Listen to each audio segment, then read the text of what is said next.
Expectation থাকে অনেক, so ওনার সাথে যাতে তাল মিলিয়ে আমি কাজ করতে পারি এবং আমার সাইড থেকে সর্বোচ্চ চেষ্টা থাকে।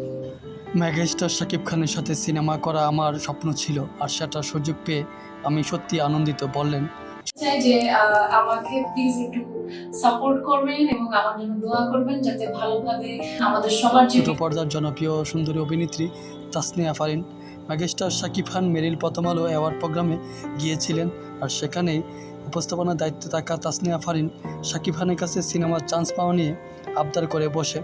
আর মেগাস্টার শাকিব খান হাসি মুখে অডিশন ছাড়াই নেক্সট সিনেমার জন্য তাসনিয়া ফারিনকে কাস্ট করে ফেলেন। সম্প্রতি প্রিন্স সিনেমায় অফিসিয়ালিভাবে তাসনিয়া ফারিন চুক্তিবদ্ধ হয়ে খুবই উচ্ছ্বাস প্রকাশ করে বলেন, আমার সিনেমার মাধ্যমে স্বপ্ন পূরণ হতে যাচ্ছে। বাংলাদেশের নাম্বার 1 নায়ক মেগাস্টার শাকিব খানের সিনেমায় চান্স পেয়েছি। শাকিব খানের সাথে সিনেমার চান্স পাওয়া চারটিখানি কথা না, যেটা আমি পেয়েছি। তবে শাকিব খানের সাথে সিনেমার অভিনয় করব, আর সেটা নিয়ে যতটা চাপে কিংবা টেনশনে আছি, তার চেয়ে বেশি টেনশনে আছি শাকিব খানদের চাপে। কারণ তারা তাদের মেগাস্টারের সিনেমা সবসময় বেস্ট কিছু আশা করে। আমি কতটুকু দিতে পারবো জানি না, তবে আমার বেস্টটা দেওয়ার চেষ্টা করব। প্রিন্স সিনেমাটি ইন্টারন্যাশনাল মানের সিনেমা হতে যাচ্ছে, আর সেইভাবে এগোচ্ছে প্রিন্স টিম।